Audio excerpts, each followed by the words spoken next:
Good afternoon or good evening, depending on where you might be. My name is Kevin Michael Grace, and this is the KMG show. So let's start off today by talking about the coup. Is it going to be a coup? Who's going to accomplish the coup?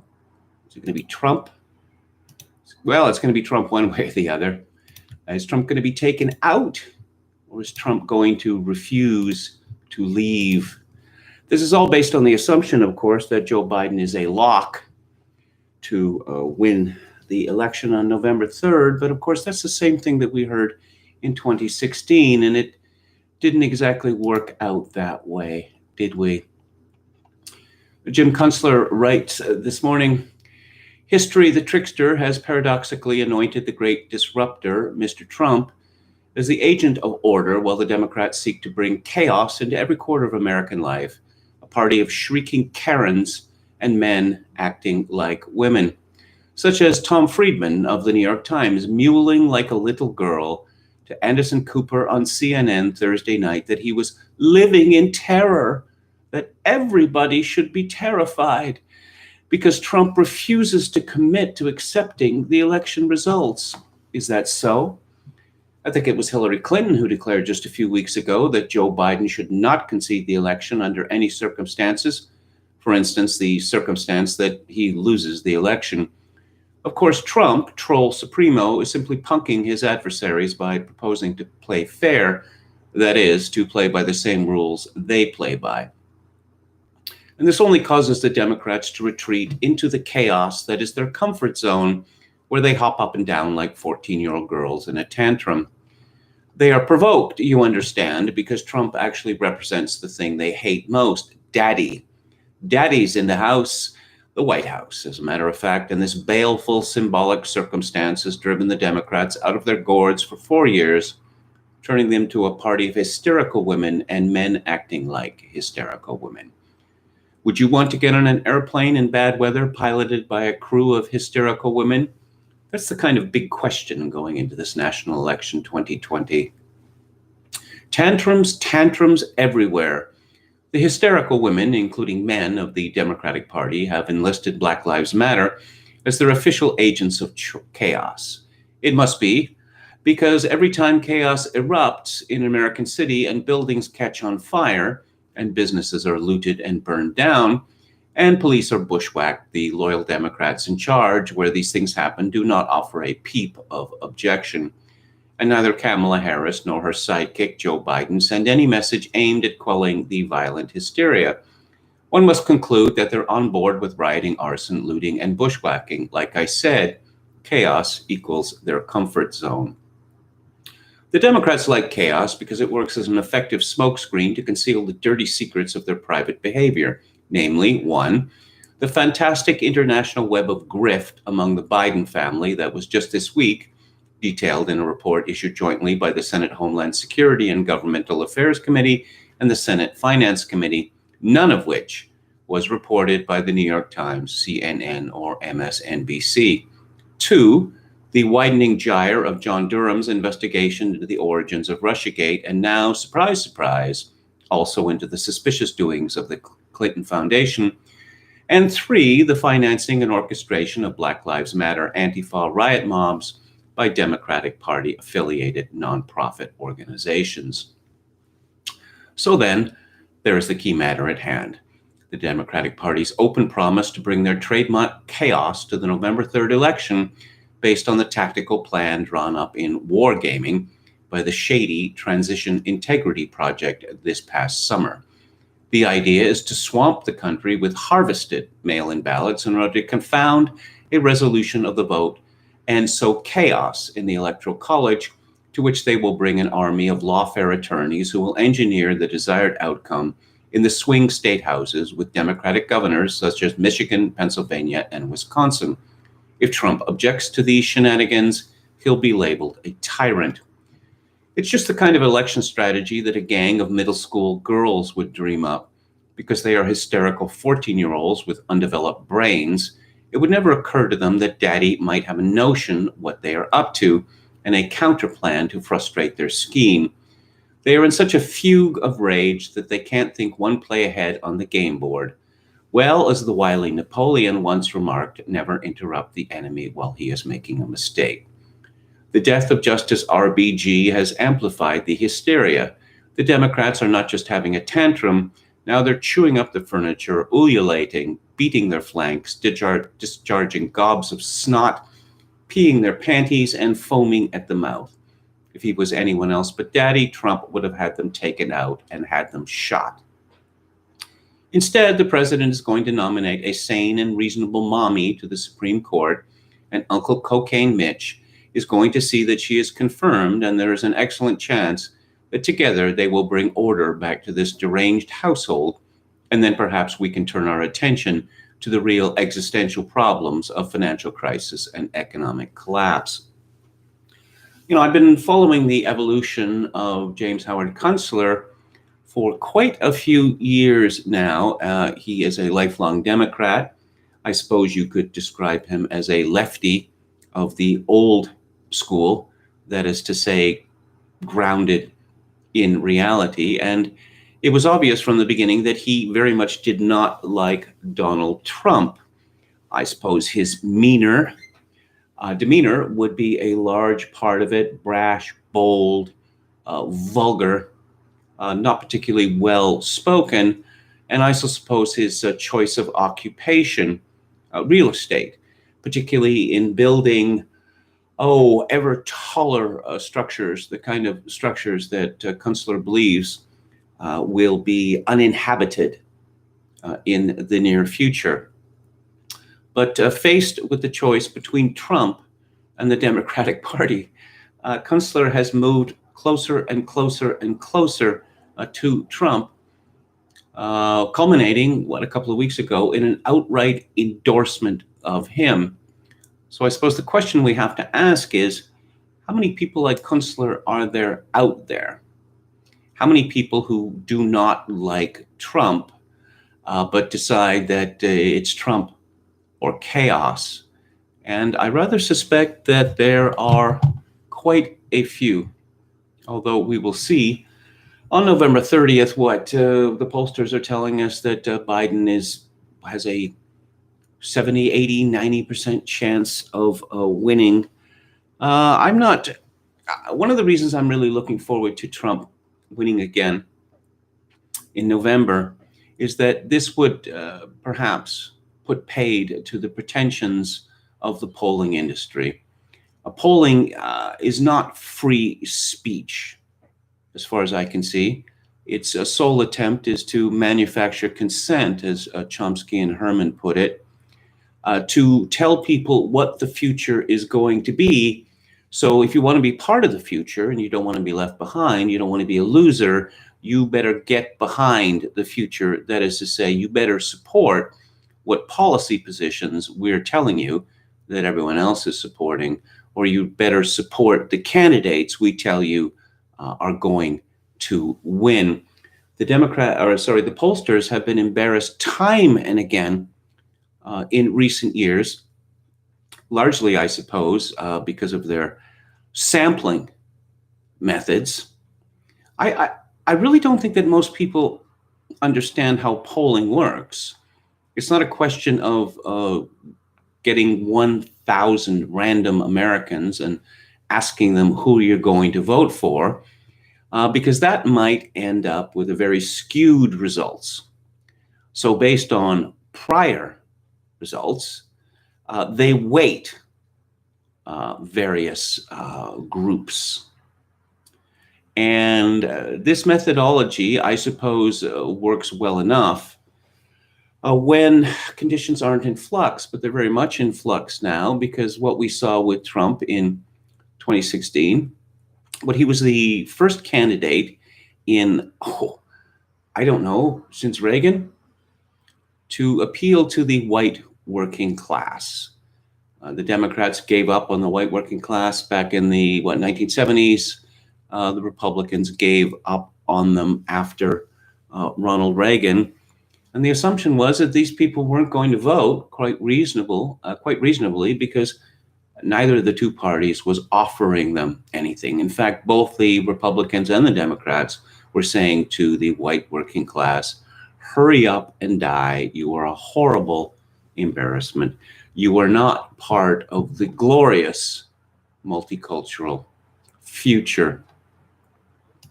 Let's have a look at the chat. Professor Paul says, Guten Tag, Herr Grace. Well, thank you. And Guten Tag, Herr Dr. Paul, Herr Professor Dr. Paul. Okay, shenanigans are afoot, says Chogokin 666.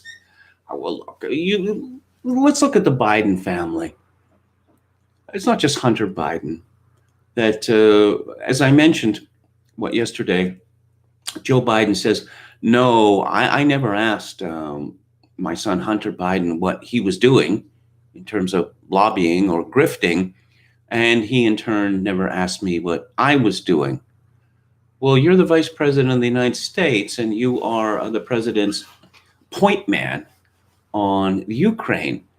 So you would expect the vice president to say something like, stay out of the Ukraine, okay? Because this is just going to look bad. It doesn't matter whether this is some sort of legitimate deal you've got going. People are going to think that you only got this deal because I'm your father, and I'm the point man for the Ukraine. But Joe Biden, he said he wasn't interested in getting to the bottom of this because I trust my son. Well, familial piety is all very well and good, but any man who trusts Hunter Biden is not fit for office.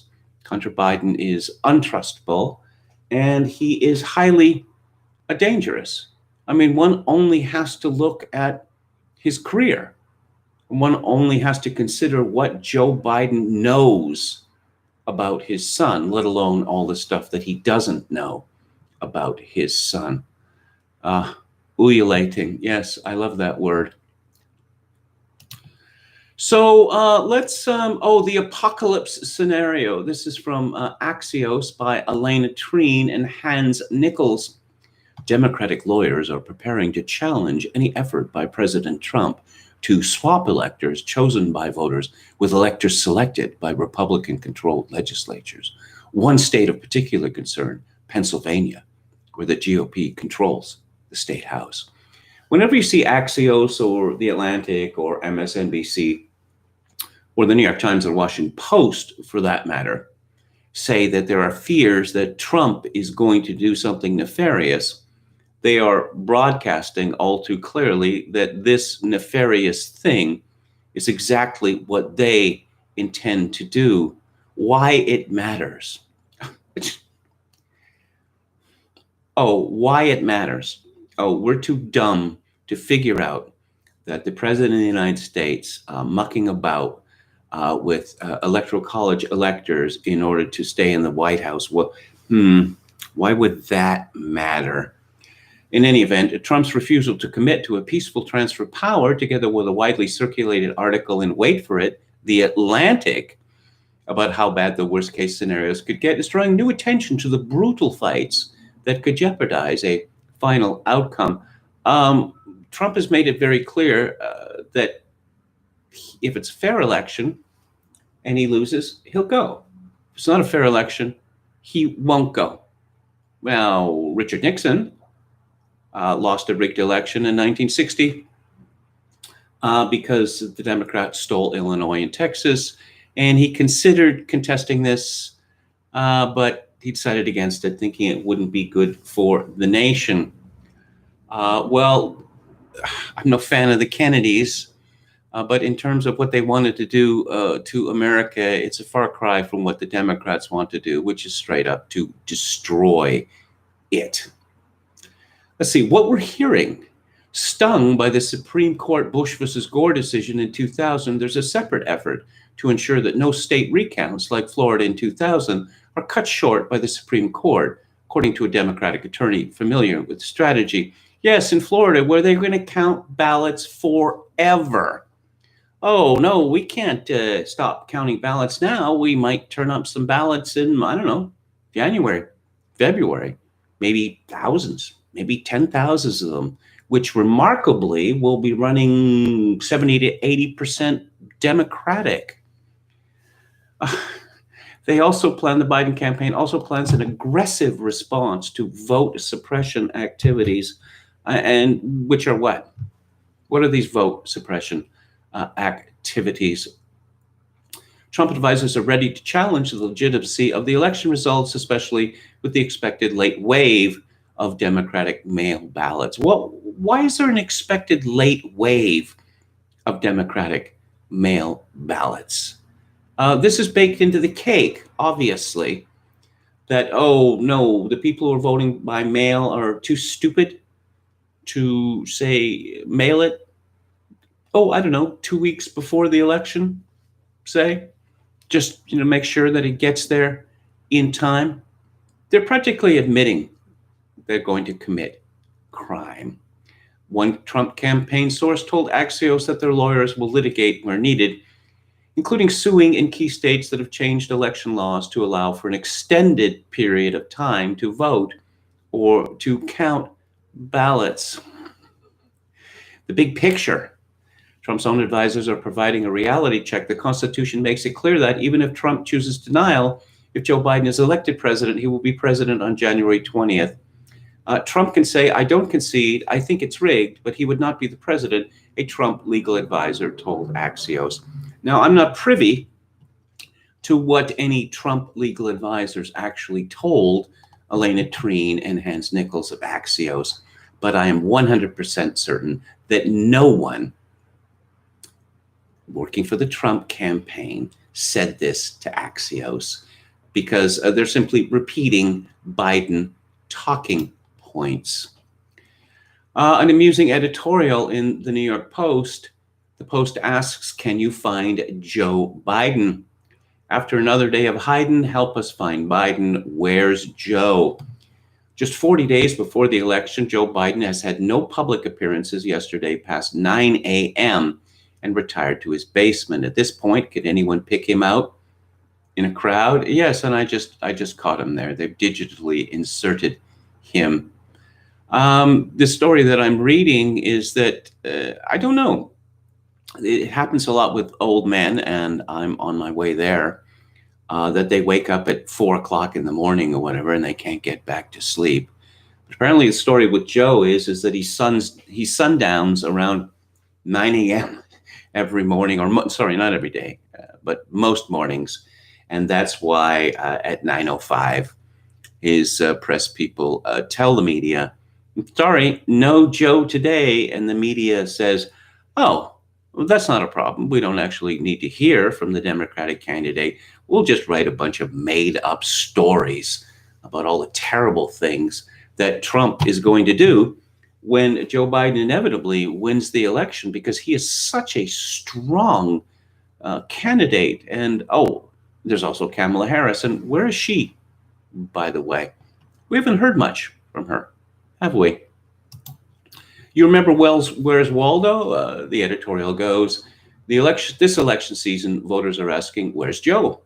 On Thursday, just a short 40 days before the election, the Biden campaign called a lid at 9 a.m. No more questions, no more appearances for the rest of the day. That's after the Post found that President Trump has answered 5 times the number of questions from reporters in the 2 months from mid-July to mid-September. 1,141 to a scant 274. Oh, the questions asked Joe Biden. The questions run the gamut from, why are you so awesome, to why is Trump so wicked? Actual question from someone from The Atlantic to at a Biden presser, if you want to call it that, which was arranged beforehand with the Biden campaign, which was Trump said terribly mean and insulting things about the U.S. military. What does that say to you about his soul? Yeah, I'm not making this up. Americans deserve to hear more from the man who wants to be president and who is willing and able to face tougher questioning. Here's a question to start. With how little you've seen of Joe Biden of late, could you pick him out of a crowd? See if you can solve our front page puzzle. Yeah. The media has decided that it doesn't matter, that in terms of campaigning ability, Joe Biden is the worst since the days when presidents actually didn't go out and campaign because it was thought unseemly. And I think we'd have to go back well into the 19th century, quite a bit back in the 19th century, as it turns out. Let's see what J5 Killer, aka Cinco Jonas, has to say. Oh, I like this one. Department of Justice seeks immediate ban on WeChat in the United States, and he comments Chinese college cheating rings hardest hit. Every single Biden voter knows deep down that Trump is winning. They'll put up a brave front and finger their polls like rosaries, but in their heart of hearts, they know Trump is going to win this election. Always remind them of their doubts. They know because they can see the rallies, they can see Biden, they can see Trump smiling, and they remember 2016. All of the lopsided, phony baloney polling in the world can't override the evidence of their own eyes. Biden voters know Trump is going to win. Wesley Yang contributes, my earlier confidence in a Biden victory has been downgraded a bit. Varid Mehta quoted Lawrence Tribe, who must be seriously ticked that, of course, he was the perennial next Democratic choice for the Supreme Court, but then Ruth Bader Ginsburg pipped him at the post, and he's been waiting ever since, and his time has passed. But Tribe said, we are confronting a world where Gorsuch and Kavanaugh will look like moderates. And Varad Mehta says, sounds good to me. Now, Bethany Mandel, who is pretty much on the Never Trump side, writes, almost every single Republican-leaning friend who didn't vote for Trump last time is planning on voting for him this time without any apprehension. Every single friend who voted for him last time is pulling the lever for him again quite enthusiastically. Almost none say it publicly. Perhaps the best representation of how poorly they campaigned was when HRC spent election night signing these covers. And it's a mock cover of Newsweek, Madame President, it says. And up to the wire, Trump was campaigning in Wisconsin, etc., and was being called crazy to spend his time there. Y'all need more Aesop's fables in your lives because 2016 and 2020 are 100% tortoise and the hare. So, oh yes, let's talk about the endless mourning for Ruth Bader Ginsburg. And I often use this phrase from the great Trinidadian writer Shiva Naipaul, universal mental retardation. It's from C-SPAN, and there's video here. Bryant Johnson, Ruth Bader Ginsburg's personal trainer, does push-ups as Justice Ginsburg lies in state in the U.S. Capitol. Now, I'm assuming this had to be coordinated. You know, he had to be let in there. And who's this fellow? What's he going to do? Push-ups. That these are adults here, and they would have said, no, you're not doing that, because that would be disrespectful. This is lunatic behavior. And then if he went ahead and did it anyway, people in uniforms would grab him and pull him out of the room. But that is not what happened. Because as we know, Ruth Bader Ginsburg was a CrossFit champion or whatever.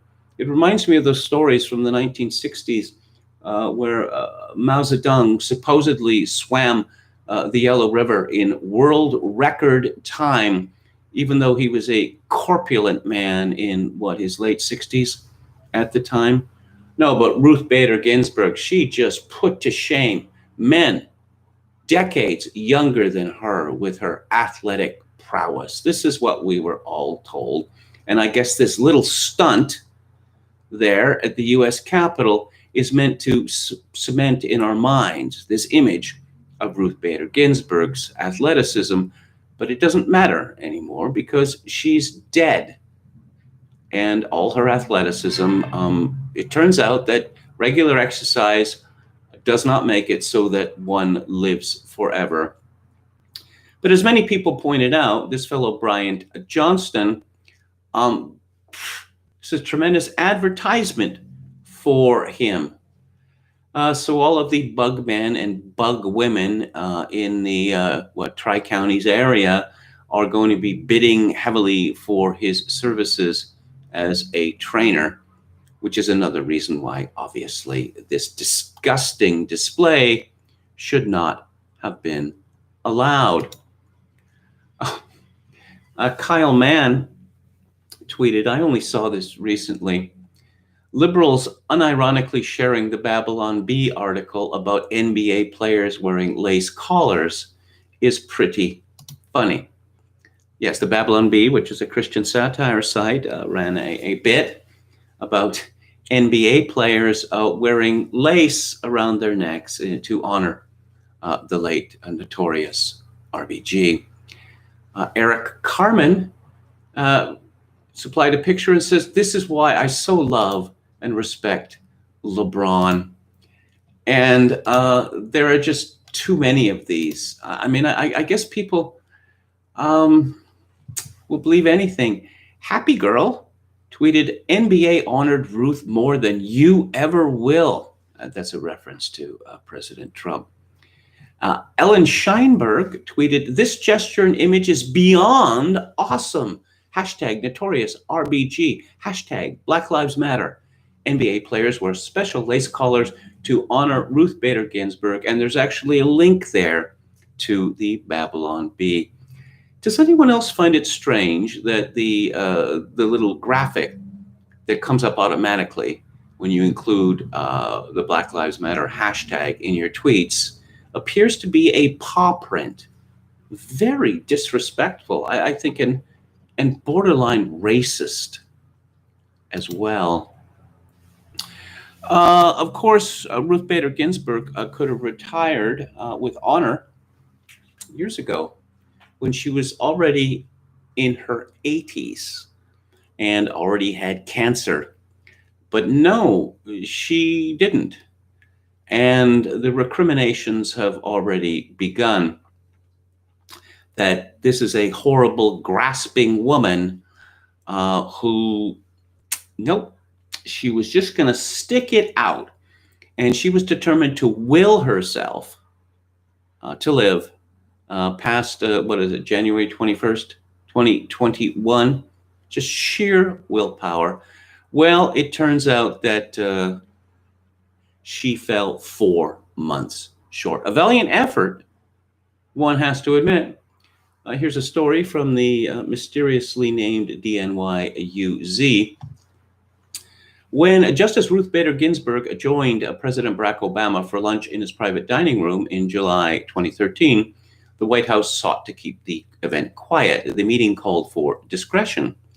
Obama had asked his White House counsel, Catherine Rumler, to set up the lunch so he could build a closer rapport with the justice, according to two people briefed on the conversation.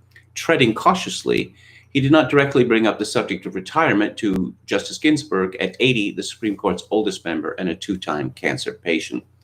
He did, however, raise the looming 2014 midterm elections and how Democrats might lose control of the Senate. Implicit in that conversation was his concern motivating the lunch invitation, the possibility that if the Senate flipped, he would lose a chance to appoint a younger liberal judge who could hold on to the seat for decades. But the effort did not work, just as an earlier attempt by Senator Patrick Leahy, the Vermont Democrat who was then Judiciary Committee chairman, had failed. Justice Ginsburg left Obama with the clear impression that she was committed to continuing her work on the court, according to those briefed. In an interview a year later, Justice Ginsburg deflected questions about the purpose of the lunch, pressed on what Obama might think about her potential retirement. She said only, I think he would agree with me that it's a question for my own good judgment.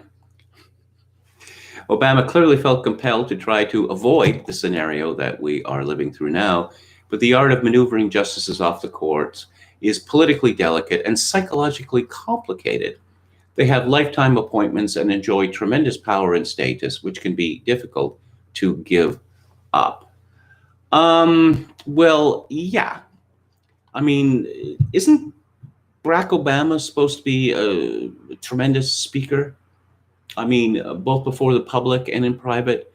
Isn't he supposed to be able to stare deeply into one's eyes and make his feelings known to impress upon someone, say Ruth Bader Ginsburg, that it was, in the interest of America that she retire, and that it would be a personal favor to me, Barry Obama, if you would do this. But apparently he's just as bad as persuading people in person as he is in public, as we look at his tremendous legislative record. The Drudge Report is going with "It's Amy," which is a reference to Judge Amy Coney Barrett, who Trump has chosen her. CBS News says this, has confirmed, according to multiple sources involved in or familiar with the selection process. Well, maybe she is, maybe she isn't. She has clearly been seen as the front runner, and she has been vetted, even in person. But no, I don't believe any of these stories. Trump will choose who he wants to choose. And if CBS News believes that he can be bullied into this, Trump didn't do what he was supposed to do. It was on all the websites. Yeah, well, Trump has a habit of doing that, doesn't he? I don't think that he would make such a important decision, just despite the media. But that would be a bonus, wouldn't it? It's a curious essay in the Globe and Mail, Canada's leading national newspaper, this morning, from Rosalie Silberman Abella, who is a justice of Canada's Supreme Court. Interesting, her referring to herself as Rosalie Silberman Abella. I thought it was just Rosalie Abella, formally. She begins, "My friend, the incandescent Ruth Bader Ginsburg was a jurist, a woman, and a Jew. It was a defining combination that shaped her values, her passions, and her vision, transforming them from distinguished Supreme Court justice to iconic global metaphor." What? She's an iconic global metaphor? No, she was a woman. She's not a metaphor. What? I suppose that's supposed to be fancy writing. But let me check this out here. Okay, so at a time when being Jewish, let alone Jewish and female, was a dubious calling card for employers, she embraced both exuberantly. So, as far as I can see it, Justice Abella, who is a Jewish woman herself, is saying that Ruth Bader Ginsburg is good in part because she's a Jew, and that the wonderful things that she accomplished in her judicial career are in large part to do with the fact that she was a Jew. This is rather outrageous, because if people were to say the opposite, that people who disagreed with Ruth Bader Ginsburg judicial philosophy were to point out that she was a Jew and to say something like, well, that's par for the course, this would be considered to be, well, beyond outrageous. The Anti-Defamation League, the ACU, everyone would be calling for whoever made such a claim to be run out of town on a rail, and perhaps worse than that. Another curious thing about this essay is the use of this word equality. Let's see how many times it appears. 2, 3, 4. It appears 4 times. So Ruth Bader Ginsburg was all about equality, was she? I don't recall hearing about her strong stand against affirmative actions, against quotas, against disparate impact. As we know, Ruth Bader Ginsburg was a champion of striking down tests and the like because of disparate impact. That is to say, it's not necessary to prove any discriminatory intent, but if certain protected minority groups don't fare very well in selection processes, that is proof of racism. Now, someone who believed in equality would not take that position, it seems to me. But further to the point, it was the same Rosalie Abella who gave Canada employment equity, that is to say, racial and sexual quotas, which made statutory inequality the law of the land. This is enforced in federal employment and in all federally regulated industries, such as the media, that's radio and television, and banks, financial institutions, that if you're a white male, it is perfectly legal to discriminate against you, and they are discriminated against. But you have fatuous people in my country and in America talking about equality, equality, equality. Well, it's not equality when you have favored groups, particularly when you have favored groups who are favored statutorily, which is the case both in my country and in America. But equality is one of those words that has become completely divorced from reality. Oh, yes, I'm all in favor of equality, says the person demanding more slots for Black people, I don't know, in Hollywood and other places because, oh, it looks so white out there. Yes, and your point being, if you watch an NFL game or an NBA game, that looks pretty black. But no, that's different. That's a question of skill. Yeah, but firefighters are policemen. There's no skill involved in being a firefighter or a policeman, obviously. So, we can discriminate all we like. Let's see if there's anything going on in the chat. It seems a bit slow today. Maybe people are taking the weekend early. I haven't seen any new additions to the chat. This suggests that this live stream is dead. Is it dead? Are people hearing me? I'm going to just send out a message here. Sorry about this. It's happened to me several times that my chat has been squelched. So I'll send this out and see what I get back. Let's see whether anyone else. Oh, here we go. All of a sudden, several dozen, no, like 50 comments came in all at once. Joel Gerke says, what's crazy, Kevin? Remember that opposition to the Vietnam War was mainstream Democratic politics in 1969 to 1975. Yes, I remember it. I remember it well. I also remember that Bob Dole got in serious trouble when he referred to, when he was running for president in 1976, when he referred to, no, not in 1976, when he was vice presidential candidate, when he spoke of Democrat wars.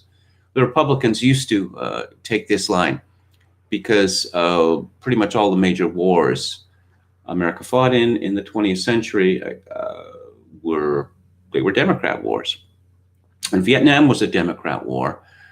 But I don't know, poor Richard Nixon got stuck with it, even though it was Kennedy and Johnson who were responsible for it. The president and first lady were caterwauled at RBG's coffin side. Yes, and it did. There was a suggestion that it sounded like the howling of the damned, and indeed it did. I read that he did all of 3 push-ups. Pretty good deal for the advertising value he got from it. Yes, you can see the video. Your mama says, if you think that's impressive, that's a reference to Mao Zedong. You should read what Kim Il-sung did. Justin Proto said, can we have a hologram of Notorious RBG fight the hologram George Floyd in Tokyo? The same people that buy Noam Chomsky t-shirts worship RBG, insufferable Code Pink style progressive, says Chogokin 666. Dems should have given her the bum's rush. Here's your hat. What's your hurry, as it were? They could have leaked against her. They could have, these anonymous, not for attribution. Yeah, it's a shame about RGB. What are you talking about? Yeah, well, I'm hearing from inside the court that she's slipping. She's slipping pretty fast. She's a tremendous lady, tremendous list of accomplishments. It would be a shame, if all this were forgotten because, she stuck around too long and started to make embarrassment of herself. They could have done that, but they did not. Algeis says, have you read Enchiridion? No, I have not. Should I? Jonathan Paul says, sorry to be slow. I'm trying to write a book at the same time. I can't do that. I suppose I can listen to music, but not write a book. Will you review Late Spring, says Mary Crow. I'll get around to it, but it won't be soon because there's so many movies out there. I don't want to if it were just the movies that were my favorite, I don't know, the first 3 months of Theater Thursday would have been all Stanley Kubrick movies, but one likes a little variety. Brandon Smith says the nomination process is a Democrat war. DeBrea says, all I can say about people I truly like, there's nothing about them I like. I just like them. There's a lot to that, What are the qualities that, why is this person your friend? And often the answer is, I don't know, just seem to get along with the fellow. And people might say, this fellow is sketchy and this fellow did that and this fellow did the other. Well, Christopher Lasch, in his book, The Culture of Narcissism, which I'm going to talk about in about 3/4 of an hour, he talks about how what pundits, political scientists, and the like, they seem to forget the role that the irrational plays in human life, which is a disastrous mistake. Again, someone like Ben Shapiro with his facts and logic. Well, if you want to go by facts and logic, Edward Luttwak said in an interview once, things I do with my life, like running a cattle farm in South America or studying the Byzantine Empire. How is this making me a richer person? Where are the facts and logic in that? Oh, Epictetus. Yeah, no. Okay, sorry. Yes, I have read it. I talked about, sorry, I just momentarily confused there. I reviewed Epictetus, a Penguin collection of his work back on Luke Ford when I was doing the book club with Luke Ford. This would have been, a couple of years ago. Matt Beck says my favorite movie is Remo Williams. That was supposed to be a tentpole movie, right? William Hicks, did you ever see The Fog of War, directed by Errol Morris? If so, opinion. Everything that Errol Morris does is good. I don't, I was really annoyed by Robert McNamara. This, he starts blubbering before the camera. Well, it's a little too late now, buddy. That you were terrible running Ford, you were terrible as Secretary of Defense, and you just kept going to Lyndon Johnson and we just need 50,000 more troops. We just need 100,000 more troops. British American says, it's like love. There's no checklist of attributes, a certain minimum number being sufficient for love or friendship. It's dynamic, not mechanical. In other words, there's dating site. This is what's called eHarmony, where they match you that your attributes, your characteristics, or whatever are consonant with someone else's.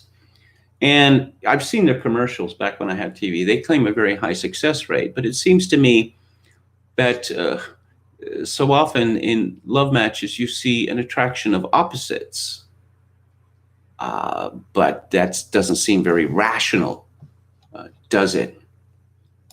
But people aren't all that rational, as it turns out. Okay, so let's talk about coronavirus. New York City mayor makes outdoor dining permanent and year-round. I suspect that in the Mediterranean, outdoor dining being year-round makes a lot of sense. In New York City, where it gets very cold for many, many months of the year, also the rain and the snow.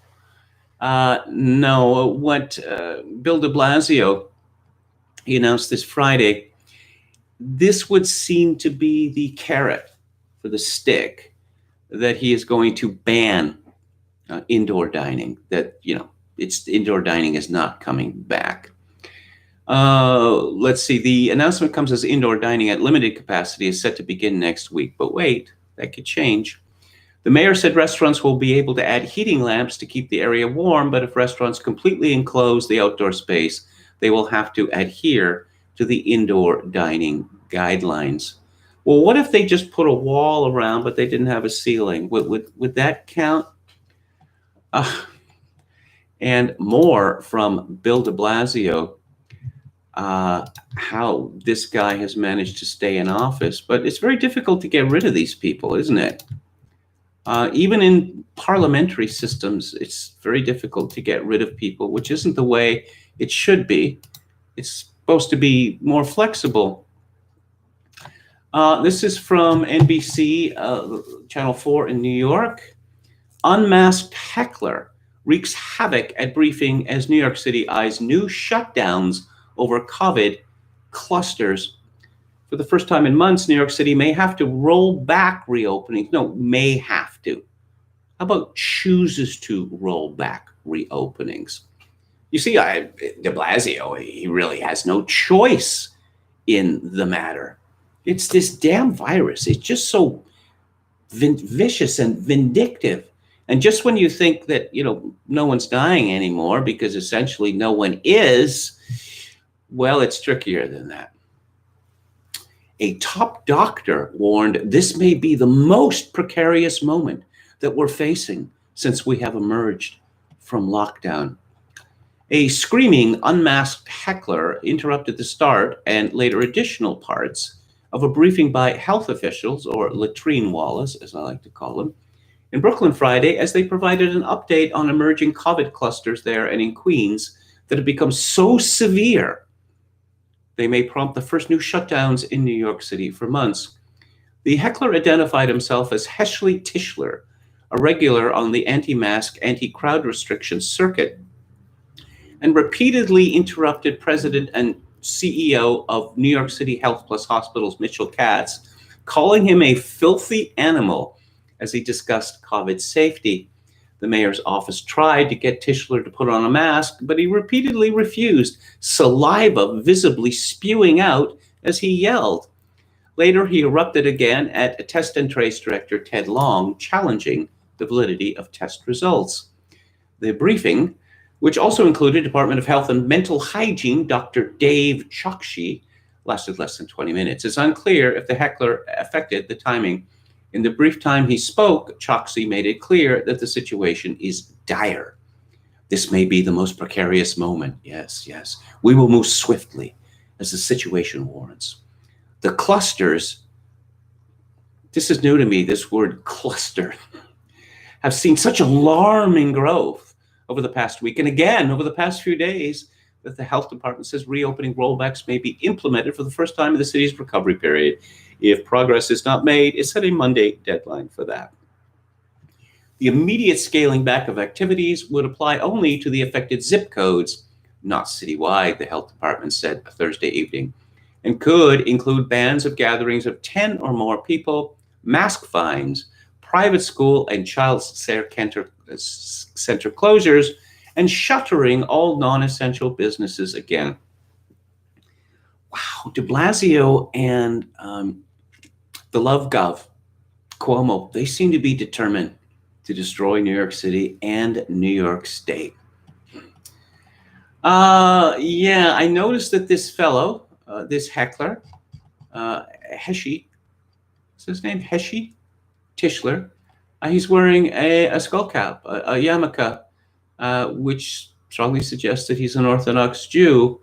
And I have to say that I admire these people because, as far as I can see, they are the only religious group in North America who has stood up to this nonsense.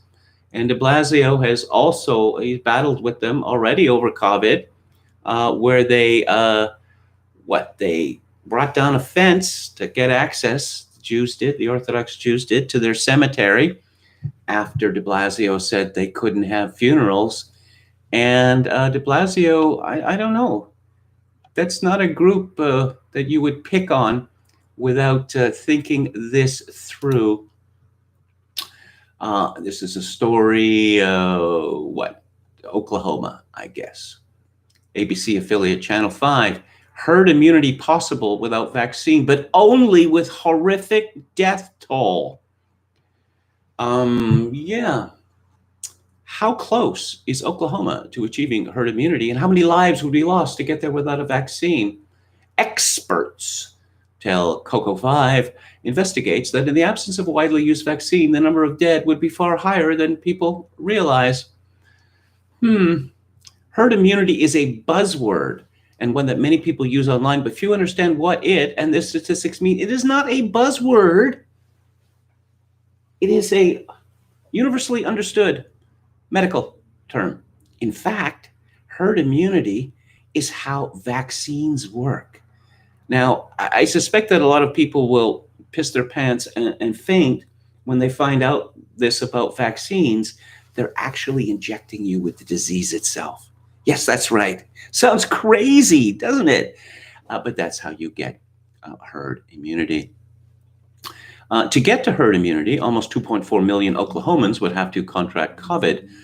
The expert said, using a fatality rate of 0.3%, the lowest estimate we could find. This would mean a death toll of more than 7,000 Oklahomans. Using the state's current 1.27 death rate, the toll would be more than 30,000 people. I really hope we can get a vaccine so that it's not a matter of time until everyone gets it, said epidemiologist Aaron Wendelboe. He also works as an infectious disease specialist at Oklahoma University and was the state epidemiologist. He said Oklahoma is nowhere close to 60% immunity. Yeah, this 60% immunity was just pulled out of a hat. The fact is we have no idea. We have literally no idea how many people have COVID-19 or how many people have been exposed to the virus. Here's some good news from Florida. And this is from KTLA 5 in Los Angeles. Governor Ron DeSantis of Florida lifted all restrictions on restaurants and other businesses in Florida on Friday and banned local fines against people who refuse to wear masks as he seeks to reopen the state's economy despite the spread of the coronavirus.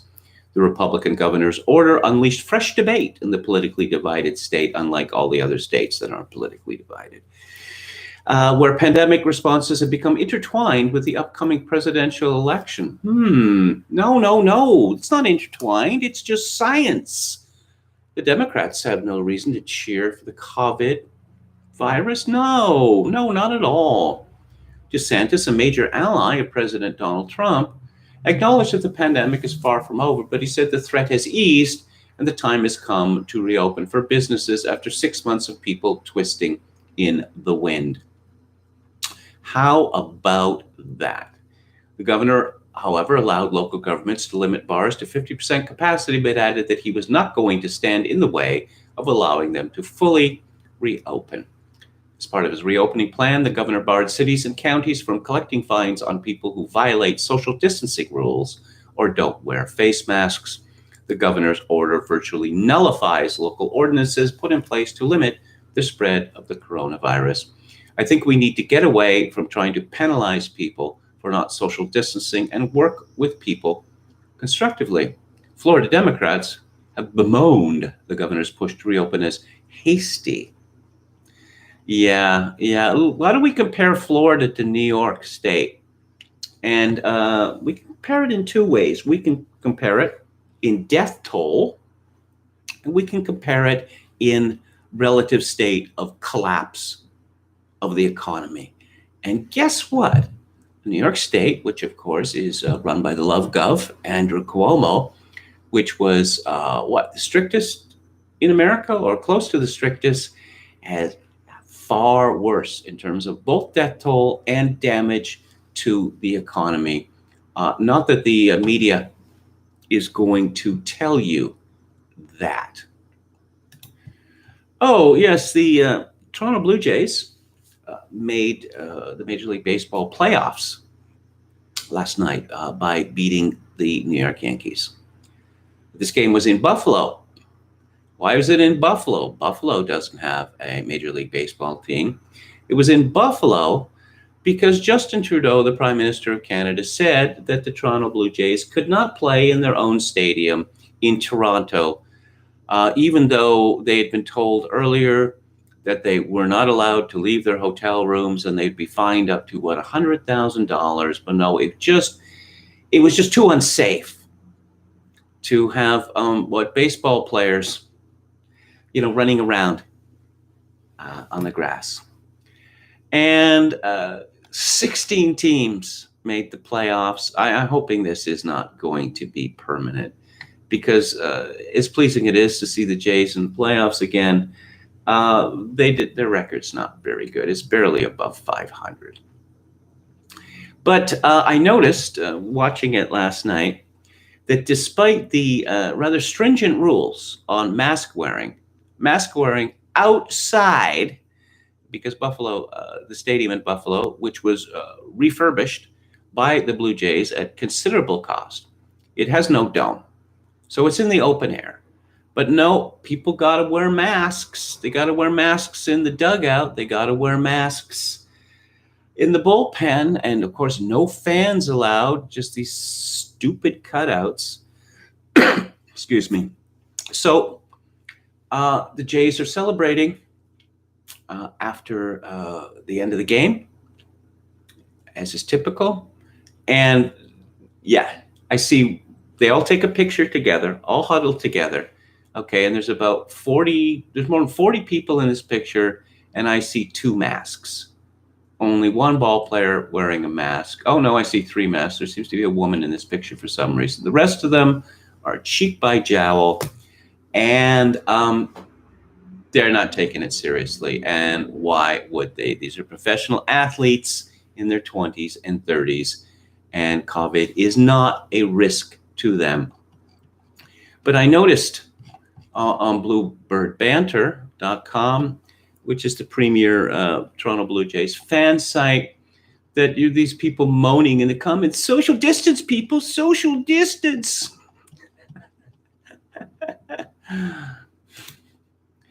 Oh, and more news from Canada. Chrystia Freeland, who is the very strange woman, a former career reporter and journalistic executive for Thomson Reuters, amongst others. Americans might remember her from her appearances on the McLaughlin Group. She was brought in as a star candidate by the Liberals in the 2015 election. And she was made foreign minister, which is a curious post for her because she is She is 1/4 Ukrainian through her grandfather. And it's a strange story because her grandfather was a big-time Nazi collaborator and so important to the Germans that they kept taking him with them as they withdrew to the West and finally all the way back into Germany. This fellow ended World War II as a U.S. intelligence asset and, strangely enough, ended up later in northern Alberta. And Chrystia Freeland has defended this man at long length, and she hates Russia. One gets the impression that were it up to her, Canada would be at war with Russia. It's just never ending with this woman. Now, so she's just an ordinary Canadian, right? Despite the fact that she spells her name in a strange way because it's supposedly the Ukrainian way. And her mother co-wrote the Ukrainian Constitution. That's rather odd, wouldn't you say? And she, that is to say, Chrystia Freeland and her sister, have an apartment in Kiev. Also rather strange. But Chrystia Freeland is now Canada's finance minister.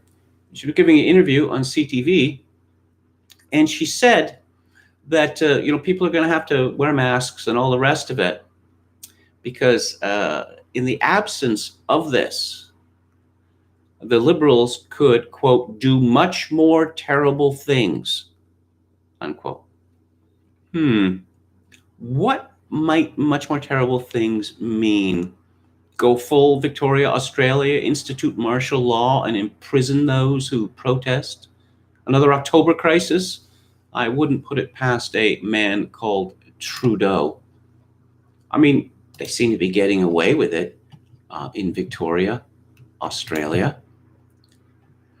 They seem to be getting away with it everywhere, except perhaps in New York City, where you have angry Orthodox Jews actually bringing the protest to the latrine wallas, which is really delightful to see. So Bruce Arthur of the Globe and Mail, the Toronto Star, and what he used to be a sports columnist, sports commentator, but now he is a pundit. And so there's further crackdown, lockdown in Ontario. And he said, still not sure why they didn't close strip clubs last week when they lowered gathering limits, but this is closer to British Columbia's current approach, enhanced regulation, trying to limit opportunities for transmission. Are you going to lock people up forever? Because they are going to, transmit if they can. That's how viruses work. So I commented to him, Ontario, the number of COVID-19 hospitalizations is 87. The number of people in intensive care units because of COVID-19, 25. The population of Ontario is 14.7 million people. In BC, there are 61 COVID-19 hospitalizations, 20 in ICUs because of COVID-19, and British Columbia has 5.1 million people. These lockdowns are absolute madness and have nothing to do with science. There is no second wave, just a sanitary dictatorship.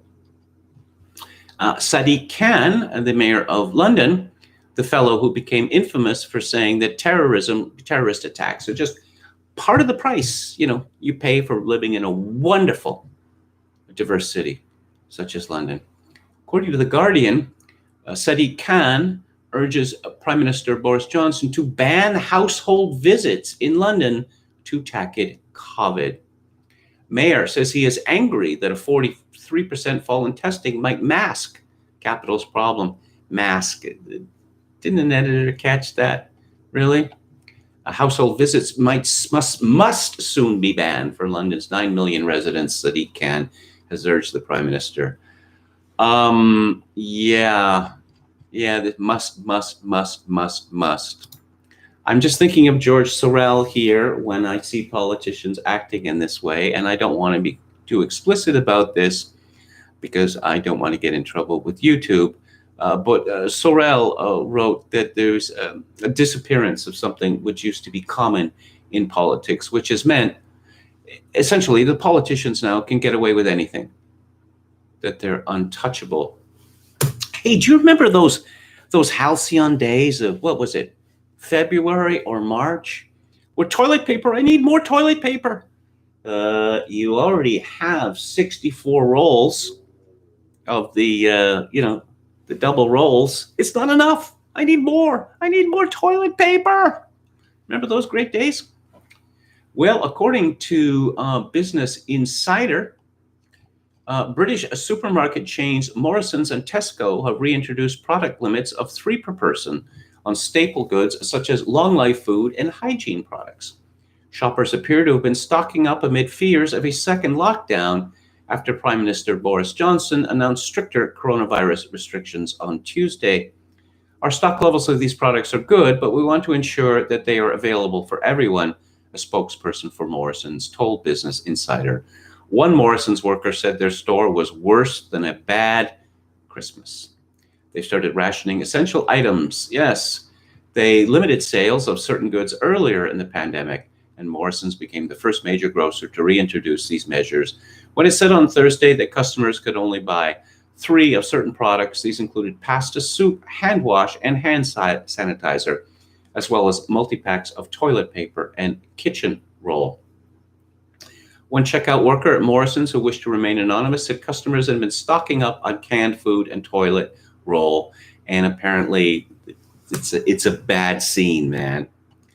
Tesco imposed its own 3-item limits on Friday morning for flour, dried pasta, toilet rolls, baby wipes, and antibacterial wipes. The limit extends to a small number of products online, such as rice and canned vegetables. Prime Minister Boris Johnson announced stricter lockdown measures on Tuesday, including a 10 p.m. curfew for pubs and restaurants and extending the use of face masks. Office workers were also told to work from home wherever possible. Social media users began posting images of empty shelves on Monday when rumors of the stricter measures began to emerge, and toilet paper sales rose 23% in the week to Tuesday, The Guardian reported. Now, I guess it was in February when I was living in Victoria that I heard about hoarding. Oh my God, everyone's buying toilet paper. And I thought, yeah, I don't really go through that much toilet paper because I'm a man. And then I thought, yeah, but if there is no more toilet paper left, then if I need to buy toilet paper, I'm not going to be able to have it. And that's not a situation one wants to be in. So I was forced to walk down, 3/4 of a mile to Save on Foods, local mega store, and buy a, enormous package of toilet paper. And I felt very foolish walking this back home. That's not the only thing I bought, but it's not the sort of thing that you can hide in a bag because it's too big. And that enormous package of toilet paper is in storage now in Victoria because, I had no occasion to use it. But I suppose better safe than sorry. But of course, the media is really not helping things by once again hyping the hoarding meme. Really, really not helpful. So let's see, Will Jones at Lockdown Skeptics. So the talk is now of the ousting of Boris Johnson. I'll repeat my own view, is that it took forever to get rid of Theresa May, who was a disaster. And it would just be too embarrassing now for the Tories to get rid of Boris Johnson. So he is safe for the time being. So someone called Rishi Sunak is pipped. The Post, the man to replace him, Tom Tugendhat, tweets, "Good to see Rishi Sunak thinking about what this country needs and responding with care and imagination." He is the Chancellor of the Exchequer, or that's what they call a finance minister or Treasury Secretary in Britain. Let's see. Michael Crick said, "Prime ministers aren't like ordinary people. To get the job requires a persistence, a stamina, a tenacity that the rest of us don't have, and therefore they're not very inclined to give up the job either." And if I look back at the 7 prime ministers of my adult lifetime, from Jim Callaghan to Theresa May, people forecast way ahead of time that they hadn't got much longer in the job, and yet they held on. And I suspect that Boris Johnson will hold on for years yet. Now, if you've ever seen Armando Iannucci's series, 4-season series about British politics, The Thick of It, the great lesson learned there is that politicians will now subject themselves to any length of humiliation, repeated humiliations, because they want that top job. And then they'll be in the position of humiliating others. And you see a similar version of this in his American show, V, which starred Julia Louis-Dreyfus. And Boris Johnson, I mean, it's difficult to understand how a man could suffer as much humiliation as he does. There was the U-turn, and him being increasingly frenetic and looking like he's about to drop. And no, lockdown, more lockdowns, more lockdowns. No, we're not going to have, no, I changed my mind again. We're going to have more lockdowns. And of course, the lockdowns are not working. But that doesn't make any difference that he is the prime minister, and that's the job that he has wanted for decades. And no, he's not about to leave simply because he is a disaster and nobody likes him. Let's see, what else do we have here? There was a scandalous story in the Evening Standard today. Sick children are being turned away from 2 London hospitals because they're preparing for an anticipated surge of COVID patients over the winter.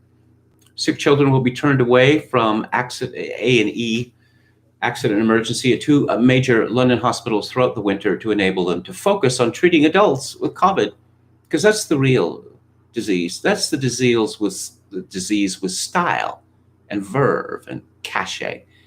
Cancer and heart attacks, strokes. They're just so low rent.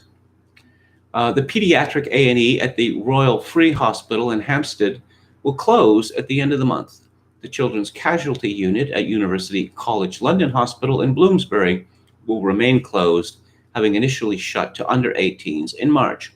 It is not known when they will reopen, but the closures are said to be temporary. The Royal Free and UCLH have been designated as surge sites for the feared second wave of COVID patients. Go second wave. I'm looking at a picture here of the Royal Free Hospital. It's not called the Royal Free Hospital. It's called the Royal Free because, you wouldn't want to put hospital. I'm looking at a brutalist building. A lot of hospitals are like this. The University Hospital at the University of Alberta in Edmonton looks like this. It looks like the kind of place where you go to die. No one out here gets out alive. That is the architectural message of this hospital. Absolutely horrifying. So Will Jones, he is rather shocked by this decision. He says, so let me get this straight. An actual child in need of emergency medical care will be turned away by an NHS hospital just in case a notional person in their 80s with a serious underlying illness catches coronavirus and needs a bed. Even though the risk of the hospital's critical care capacity being overwhelmed if the NHS returns to normal is very low, this is absolute madness. Again, I'm thinking of George Sorel and his book Reflections, and how you're telling parents parents of sick children who need immediate care, we're not interested. Go away, get out of here, punk. We got more important things to do. How do they get away with this? The UAE's national newspaper has run a report headed Sweden's herd immunity model gains momentum in Europe. But I thought herd immunity was just a buzzword. Citing as evidence the recent soliciting of advice from Sweden's epidemiologists by British and Irish governments, and also Professor Carl Henniken's remarks to the BBC that he detects a shift in policy and a move towards Sweden with more focus on personal responsibility and acceptance that cases will rise. And also the comments of a leading virologist in Denmark, Kim Sneppen, professor of biocomplexity at the Niels Bohr Institute in Copenhagen this week. Quote, there is some evidence that the Swedes have built up a degree of immunity to the virus, which, along with what else they're doing to stop the spread, is enough to control the disease. They may now be finished with the epidemic. Our heart goes out to students at Scottish University. Nicola Sturgeon has banned all students in, it says here, North Korea, but that's stricken out and replaced with Scotland, from going to the pub. According to the BBC, Universities Scotland. See, in Canada, we did this, where all of the names were changed to reflect French usage styles, like Air Canada, right? Of course, there is a significant French population in Canada, which is almost all in the province of Quebec. And so, we had to learn with, Canada Post, instead of the Royal Canadian Mail, Air Canada, and all the rest of it. But University Scotland, there aren't any French people in Scotland. What's the excuse for this?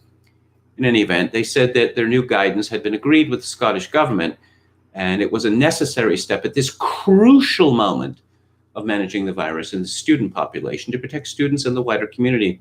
The new rules state that all universities will make absolutely clear to students that there must be no partying and no socializing outside their households. This weekend, the first of the new tighter Scottish government guidance, will require students to avoid all socializing outside of their households and outside of their accommodation. We will ask them not to go to bars or other hospitality venues. Extra staff will be brought into student accommodation to watch for any breaches of the guidance and to support students who are self-isolating. To support them how? By standing at the door to make sure they don't pop their head out. Students at the University of Edinburgh have told of the prison-like conditions they are having to live in. First-year students living in the university's catered accommodation Pollock Halls have endured being surveilled by staff as they eat alone at single desks at the JMCC cafeteria. First-year student Florence Carr-Jones added that the dining hall feels like exam invigilators patrolling the space. She added that outside of dining time, security guards roam the halls in the evenings, knocking on noisy doors, threatening fines and suspensions. There are huge queues to get into the dining hall, and staff lead students to tables, so you don't even choose who you sit next to. Did the Soviet Union ever go that far? In workers' canteens? No, you're going to sit there, you're going to sit there, you're going to sit there. We can't have you just choosing willy-nilly who you want to eat lunch with. That would be anarchy. And, okay. Just one more thing on COVID, and then we're going to move on to Breonna Taylor and Alex Berenson. Writes, a Texas Children's Hospital reports suicide attempts are soaring. Let's see, what else? Differences of opinions are not lies. This could be fun. Dr. Angela Rasmussen said, no, I won't retract comments about Alex making demonstrably untrue statements, aka lies, on national TV, because he has done so in the past and does so to this day. Fuck off, Alex. You're a troll, a pest, a thirsty, incompetent fool, a menace to public health, and a liar. She continues, Alex built his 200K plus follower platform by attacking multiple colleagues and intentionally spreading misinformation that could literally get people killed. If he wants to send his troll followers my way to harass me, be my guest. I can block and report all weekend. And so who is this Angie Rasmussen when she's at home? She is wearing in her picture, she does not look very professional, okay? She is wearing a football jersey, an NFL football jersey. I can't recognize the team. She has aviator sunglasses on and some sort of beanie. And she's got her head tilted back. Quite a card, this woman. She is a virologist at Columbia, writes for Forbes. Host responses to emerging viruses and systems level mind-blowing. And pugs. Yep, there's a picture of a dog right at the top. Oh, I see. Yeah, I thought so. It's a Seattle Seahawks jersey because she says that she resides in both Seattle, Washington, and New York. Berenson responds, wow, Angie Rasmussen really does want me to sue her. Differences of opinion are not lies. This could be fun. Evidence-based differences, I should add, that's called debate. Oh, and as far as the outdoor dining becoming permanent, he comments, New York City Mayor Wilhelm, that's his birth name, reveals his genius yet again. Tens or hundreds of thousands of highly explosive propane cylinders are coming to New York City's sidewalks. What could go wrong? So, story from Yahoo Sports. Charles Barkley, Shaquille O'Neal draw backlash for pushing back on Breonna Taylor outrage. Okay. Many prominent figures in the sports world, including LeBron James, blah, blah, blah, have voiced their outrage about the decision to not charge Louisville police officers for the killing of Breonna Taylor. The Inside the NBA crew on TNT offered a different reaction on Thursday, led by Charles Barkley. He said that Taylor's case should not be lumped in with the killings of George Floyd and Ahmaud Arbery. He pointed to Taylor's boyfriend, Kenneth Walker, firing on the plainclothes Louisville police officers that were executing a no-knock search warrant as a reason why. And Shaquille O'Neal said, I have to agree with Charles. This one is sort of lumped in. You have to get a warrant signed, and some states do allow no-knock warrants, and everyone was asking for murder charges. When you talk about murder, you have to show intent. A homicide occurred, and we're sorry a homicide occurred. When you have a warrant signed by a judge, you are doing your job, and I would imagine that you would fire back. Okay, so this story here on Yahoo Sports by someone called Jack Baer, it includes the canard that this was a no-knock raid. I mentioned this on the show yesterday, I believe, because I'd been informed repeatedly by the media that it was a no-knock raid. It turns out it was not a new no-knock raid. That they knocked, and then the police said, we're going to break your door down now. And this has been established. But Yahoo Sports and others are still peddling this canard that it was a no-knock raid. I informed the writer and Yahoo Sports of this. I haven't heard back, and I just refreshed the story, and it still has this outrageous error in it, which I can only conclude is almost certainly deliberate. Meanwhile, Nancy Pelosi says Breonna Taylor was murdered by the police. Go to hell, grand jury. What do you know? You just spent months going over the evidence. But Nancy Pelosi, the woman with the scarf that looks like is strangling her, she knows better. This statement that Breonna Taylor was murdered by the police is only going to foment more violence and more destruction. But Nancy Pelosi apparently believes that violence and destruction will help defeat Donald Trump. I think she's wrong about this, but we shall see. And we'll be coming to the book club soon. Okay. Oh, yes, and MSNBC guest on Black Kentucky Attorney General Cameron, he's skin folk, but he is not kinfolk. He should be ashamed of himself. As a woman called Cheryl Dorsey, described as Los Angeles Police Department retired sergeant, you really have to see for yourself what this woman looks like. I did an image search. As a rule, when I hear about some woman in the news for the first time, I do an image search because I'm curious about one thing. Does this woman maintain a consistent look, or is she changing everything about her hair, her makeup, etc. on a regular basis? Because if she is, that tells me she's not a serious person.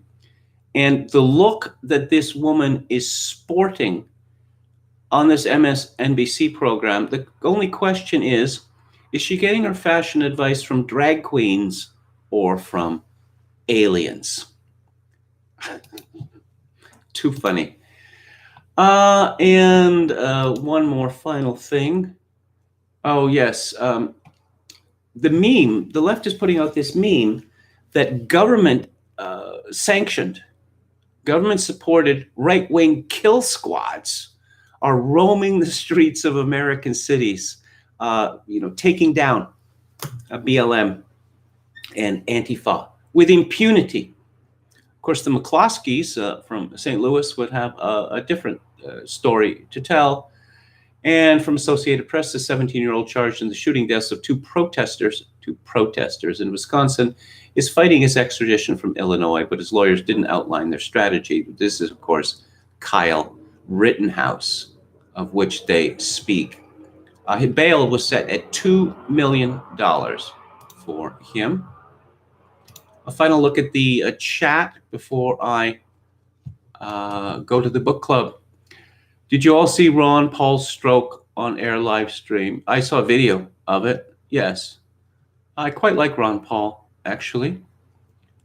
I'm not a libertarian, but he seems like a decent sort. David Pinson says, hey, Kevin, read RBG's trainer. He's a Supreme Court employee, not a professional trainer. Oh, okay. Well, that makes his actions, at the U.S. Capitol even more reprehensible. Wandering Spurg says medical term is a buzzword. Can't share link here apparently, but I just tagged you with an article about her workout and trainer on Twitter. Okay, well, I will look at that, certainly. Let's see. I met a guy with long and very, very dirty nails on eHarmony, says YT. Suffice to say, it was the one and only time we met. I would have, yeah, okay. I guess this isn't the kind of information that is passed on any longer. Like, you wouldn't show up for a job interview with dirty fingernails. You wouldn't show up, I don't know, on a date or whatever they're calling it now with dirty fingernails. Walrus Libertarian says being attracted to an opposite is easy, living with them is hard. Well, it depends on what kind of opposites we're talking about. The data shows that people who have, let's say a couple, a man and a woman, with radically different religious views, that is not good for longevity of that relationship, or radically different political views, assuming they both care about politics. I mean, you could have a couple where one cares very strongly about politics and the other one disagrees but doesn't really care much about politics. Let's see. YT says, why haven't the restaurateurs filed a class action suit against Cuomo at all? Oh, I don't know. He's probably indemnified against that. He indemnified the nursing homes. How about that? Yeah, they don't have to be responsible. Tweety Bird says, aren't they threatening secret camps in Quebec for non-compliance? Indeed, they are. Jogokin 666, should I wear a mask in the shower? Okay. Jonathan Paul says, good news, due to toughness and 215,000 avoiding special settlement restrictions, the number of Russian Germans to prematurely die in their 40s due to the NKVD appears to be only 15% rather than 25%. Did you ever catch a Jays game at Exhibition Stadium back in the day, says Buddy? No. I have only ever seen one live baseball game in my life, and it was in New York City in July 1986 at Shea Stadium, which is the old Shea Stadium was just a terrible place to watch baseball for many reasons, not least of which, about every 10 minutes, the sound from an airplane taking off, it just eliminated everything else. You could hear nothing else. And the same thing, they have the U.S. Open there out in Flushing, Queens. The same problem with the airport. I have been to Exhibition Stadium many years ago. My grandfather took me there for some CNE event. And even though it was in summer, that wind coming off the lake, it was unacceptably cold. A bidet will become a lot more popular in America after the hoarding, says John S. And then paper towels clog badly and crapper. You're not supposed to put paper towels down the toilet. No, no, no, no, no. Of course, there's a campaign going on against wet wipes.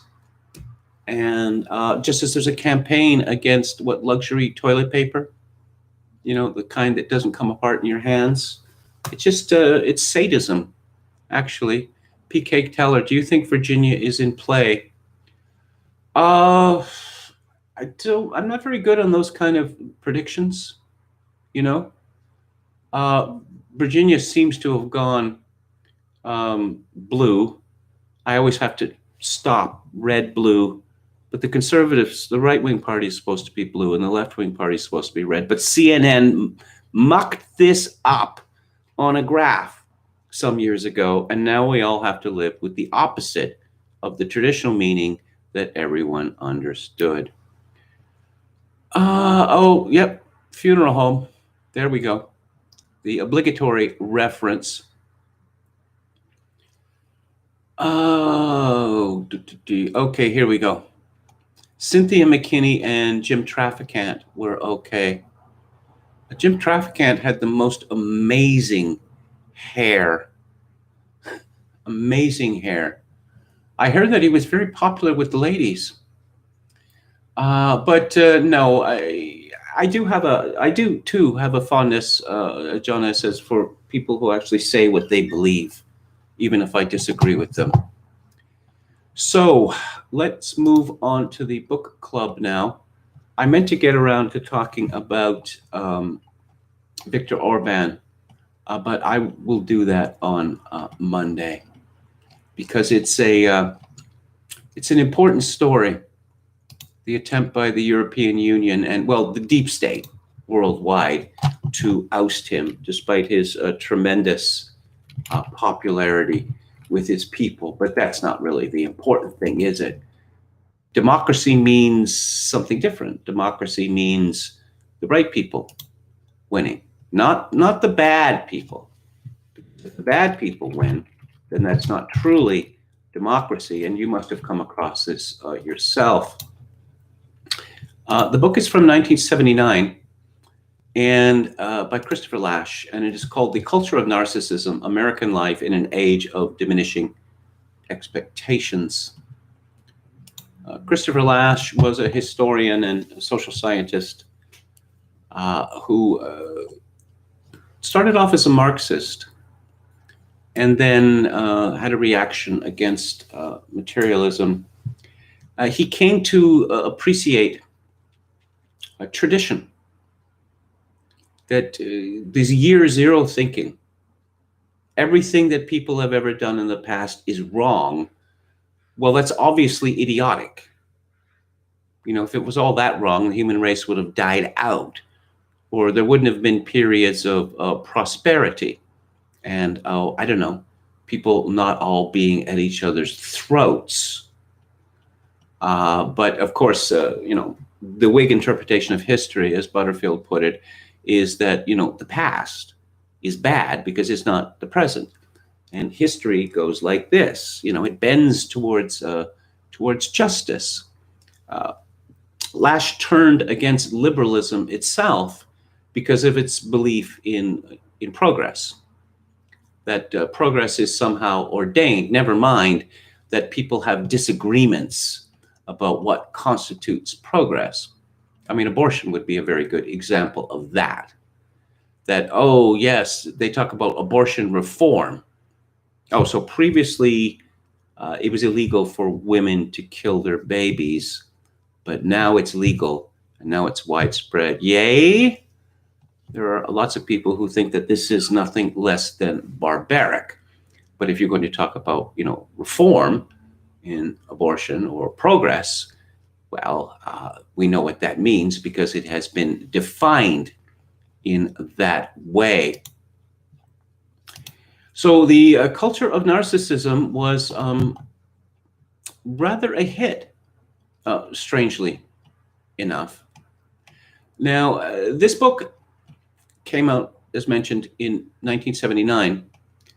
And some of the conditions that Lesh talks about, well, they've changed.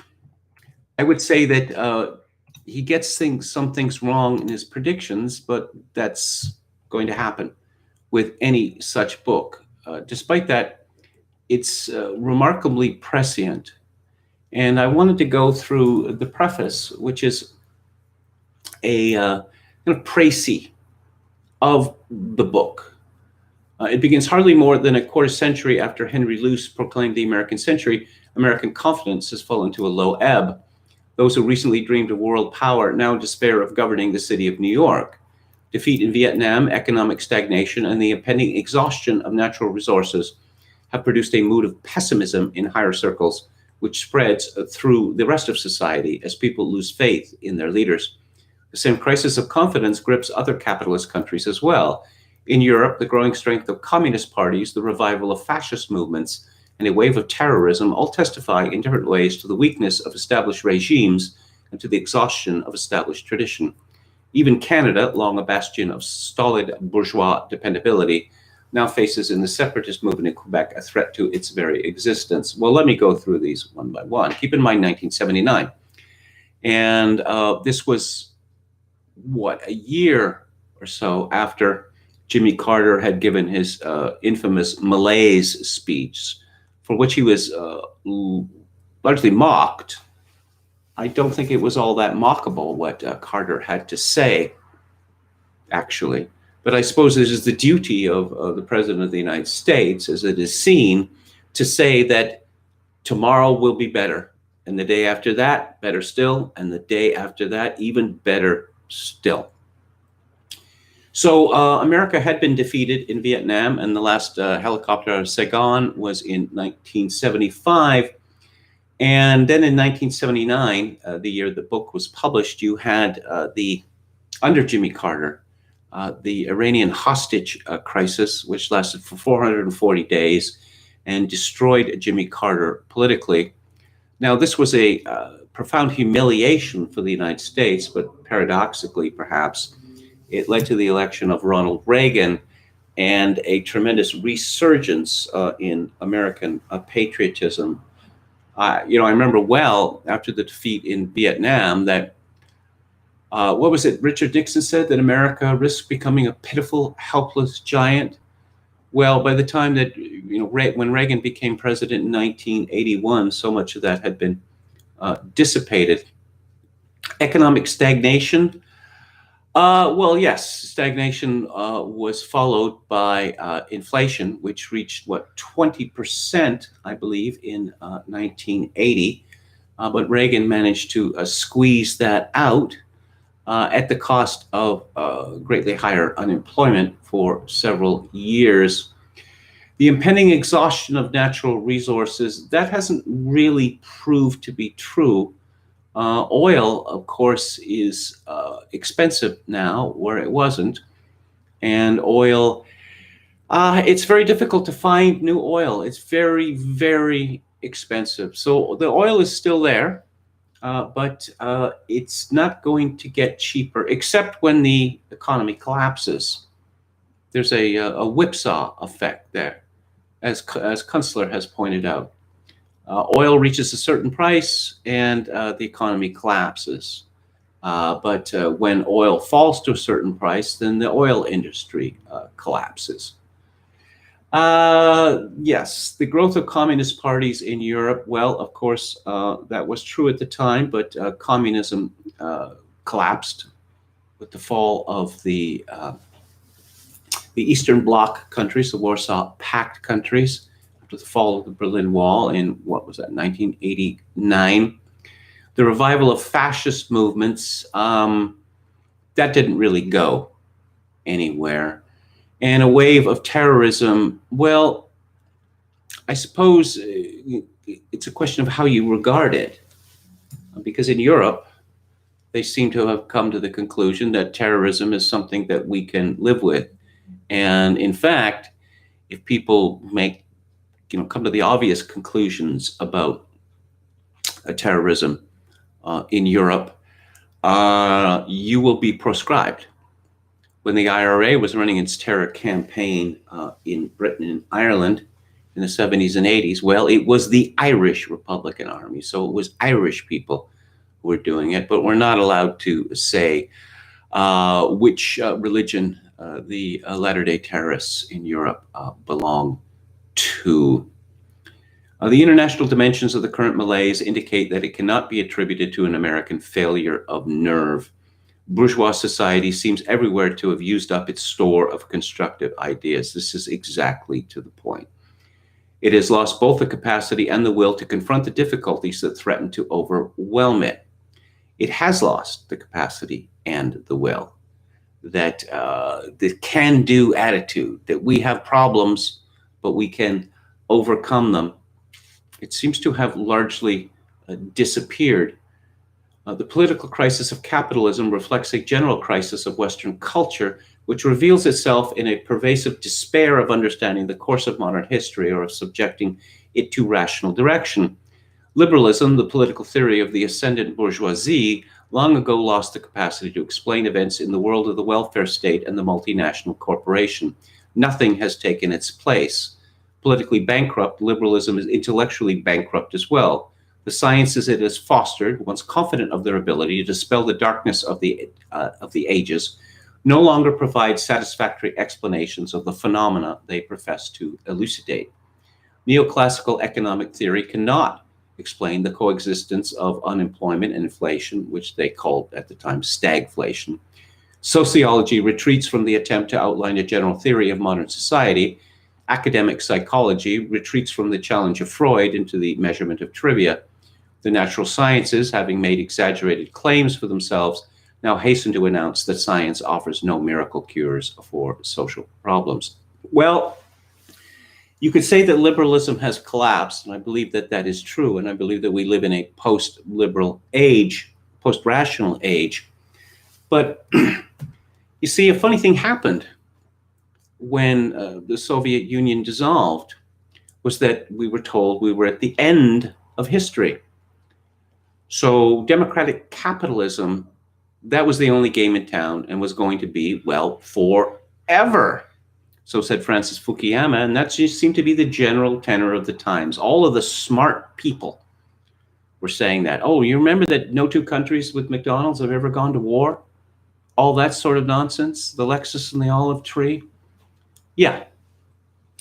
And so we got something a little different, liberalism. We got this thing called neoliberalism, which is, well, rapacity is good. Neoliberalism is a kind of mutant Marxism in that it's inevitable. It's a law of nature. It cannot be stopped. So there's no point in doing so. And globalism. Well, the world has always been global to a certain extent, but we were dazzled with claims of globalism and how it's going to transform our worlds or our countries. We were not told that it would transform them for the worse. This was kept a well-kept secret, that the liberals, the old liberals, had been traditionally very suspicious at best of big business. But then they made a satanic pact that the liberals are now the bestest chums with multinational corporations and vice versa.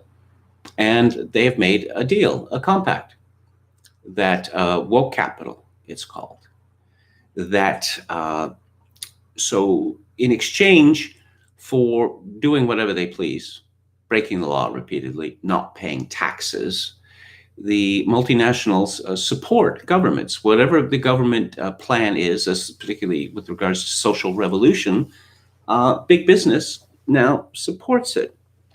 And it works well. Now, after the near collapse of the world economy in 2008, it seemed that neoliberalism had run its course. That, come on, there must be something better, because we can't risk these shocks anymore, particularly after it was discovered that the shocks that nearly destroyed the world's economy were due to short-sightedness, greed, and gross irresponsibility on behalf of financial institutions, but such is the power of the regnant elite that they said, as Adam Curtis has pointed out, there is no alternative. And in fact, the financial institutions were given even greater power. But Lasch writes, in the humanities, demoralization has reached the point of a general admission that humanistic study has nothing to contribute to an understanding of the modern world. Philosophers no longer explain the nature of things or pretend to tell us how to live. Students of literature treat the text not as a representation of the real world, but as a reflection of the artist's inner state of mind.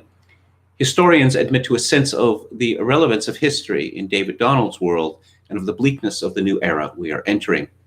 Because liberal culture has always depended so heavily on the study of history, the collapse of that culture finds an especially poignant illustration in the collapse of the historical faith, which formerly surrounded the record of public events with an aura of moral dignity, patriotism, and political optimism.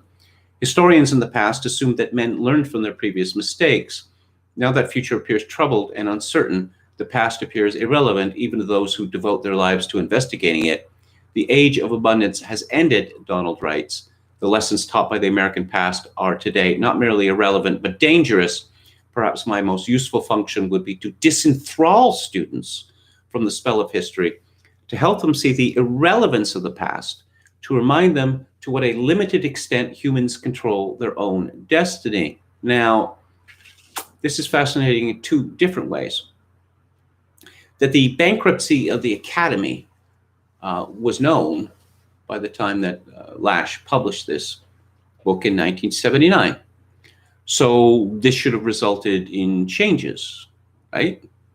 That if the academies are largely teaching things that are useless to people, and I don't mean useless in the sense of getting a job, that's not supposed to be the point of universities, but in training minds, bringing minds to a higher level. If the universities are useless than this, then why do we need the universities, or why do we need so many people at universities? But instead, something strange happened, which is that the university was no longer sold as education, really. It was sold as certification and status enabling, but also as a lifestyle experience. Go to university, go to college, meet a group of interesting people, take part in protests, learn about how everything that you thought you knew was wrong. And yes, the lessons taught by the American past today are not merely irrelevant, but dangerous. And there's much in this book that explains, say, the toppling of statues, not just of supposed bad guys, but from people like Frederick Douglass, or that, what is equestrian statue or whatever in Portland that keeps being defaced, because it's the past, and the past is irrelevant. The past is bad. Lasch continues, such is the view from the top, the despairing view of the future, now widely shared by those who govern society, shape public opinion, and supervise the scientific knowledge on which society depends. On the other hand, we asked what the common man thinks about his prospects. We find plenty of evidence to confirm the impression that the modern world faces the future without hope. But we also find another side of the picture which qualifies that impression and suggests that Western civilization may yet generate the moral resources to transcend the present crisis. Lasch talks about the collapse of faith in politics, but I think it might have been surprising to Lasch in 1979 to think about the world in 2020, where if we ask what the common man thinks about his prospects, whereas the elite view is we don't care what the common man thinks about his prospects. We will tell you what his prospects are, is that he is going to get poorer and poorer, and he's going to have to learn to love it because there's nothing he can do about it. Lasch says what looks to political scientists like voter apathy may represent a healthy skepticism about political system in which public lying has become endemic and routine. A distrust of experts may help to diminish the dependence on experts that has crippled the capacity for self-help. That didn't happen. Exactly the opposite happened. Now, Lasch laments in this book and in Haven and Heartless World about the family, the disappearance of folk wisdom, and this has been going on for a century or more, in place of the nostrums of experts. Well, this is pretty amusing to read during the COVID-19 hysteria of 2020, that the rule of experts, it is an all-time high. The politicians say, oh, well, yes, let me turn to Ms. Latrinewala, and she will tell you what we're going to do here, because you say, I'm not an expert. This lady is. So we'll have to listen to her and do everything she says. Les says, modern bureaucracy has undermined earlier traditions of local action, the revival and extension of which holds out the only hope that a decent society will emerge from the wreckage of capitalism. Well, again, we have gone in the other direction. Scale, more and more and more scale.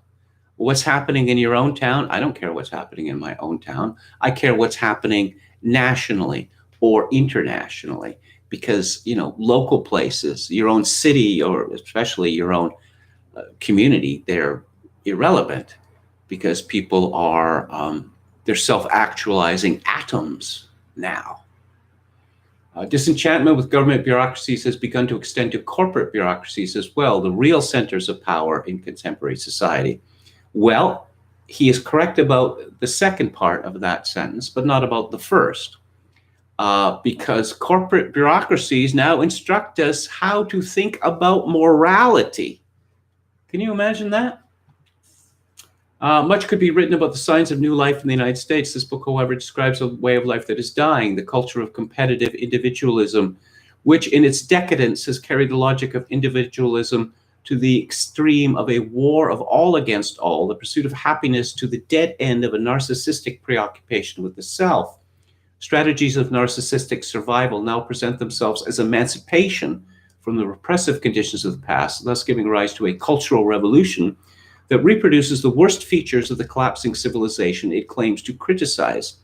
Cultural radicalism has become so fashionable and so pernicious in the support it unwittingly provides for the status quo that any criticism of contemporary society that hopes to get beneath the surface has to criticize, at the same time, much of what currently goes under the name of radicalism. This is exactly true when one looks at BLM and Antifa.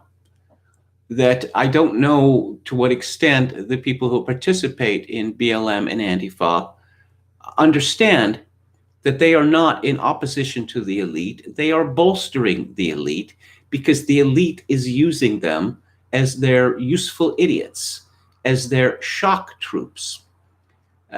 When the personal becomes political, Lash, right? It's not exactly in this way. The political becomes personal. That he noted at that time, noting the excesses of the New Left in the 1960s and the insanity of groups like the Weathermen, that this radical political action had become a means of personal growth of people who had thought themselves useless or insignificant or part of the herd, a chance for them to stand out, to even, in the case of Susan Stern, who is a notorious member of the Weathermen, radical political analyst by day, strip club dancer by night. I'm not making this up. She died of a drug overdose, just as Abby Hoffman died of a drug overdose. Events have rendered liberationist critiques of modern society hopelessly out of date, and much of an earlier Marxist critique as well.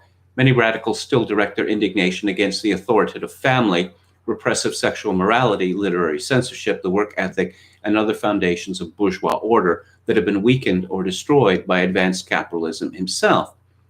Now, Lash, I suppose people have called him a conservative. He didn't regard himself, but he understood the great truth of Karl Marx, which is that capitalism destroys tradition. It destroys order. It destroys community.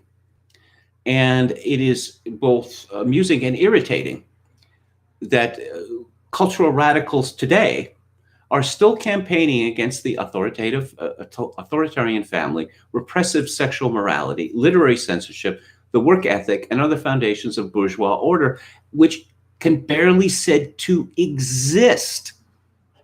Lash writes, these radicals do not see the authoritarian personality no longer represents the prototype of the economic man. Economic man has given way to the psychological man of our times, the final product of bourgeois individualism. The new narcissist is haunted not by guilt, but by anxiety. He seeks not to inflict his own certainties on others, but to find a meaning in life. Liberated from the superstitions of the past, he doubts even the reality of his own existence. This is very prescient as well. You see a show like Rick and Morty, that this stochastic view of the universe, that it's completely random, that we're just atoms bumping against other atoms, which to me is a counsel of despair. This is now an ever popular view. Superficially relaxed and tolerant, he finds little use for dogmas of racial and ethnic purity, but at the same time forfeits the security of group loyalties and regards everyone as a rival for the favors conferred by the paternalistic state. Yes, you notice how all the radicals of the past, I guess it started in the Carter administration, but it's been out of control for decades now. Oh, yes, down with the man, fight the power. What do you do for a living? I'm a community organizer. Yeah, and where does your money come from? Actually, it comes from big business and the government. It's too funny. I'm not involved in politics. What do you work for? An NGO. Oh, an NGO. Well, you go out and you sell cookies or whatever. You have car washes to raise your money. No, your money comes from government and big business. Lash continues, his sexual attitudes are permissive rather than puritanical, even though his emancipation from ancient taboos brings him no sexual peace.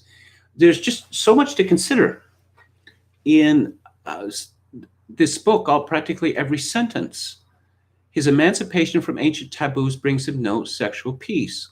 Now, it was a dogma of the sexual revolution, that freed from the burden, the terror, as it were, of pregnancy, that this would bring, through the pill, this would bring this joy, this universal joy, because you could have sex as many times as you wanted with your wife without worrying about, having 10, 20 kids. Instead, after about a decade of the pill, people were bored with that aspect of it. Well, I have to stick with one woman for the rest of my life? What are you, some sort of fascist? And so that got left behind. And I noticed myself going back, about 25 years ago, that if you go through a large bookstore, one with many sections, and you go to the sexology section, you will notice that half or more of the books deal with some form of sexual dysfunction.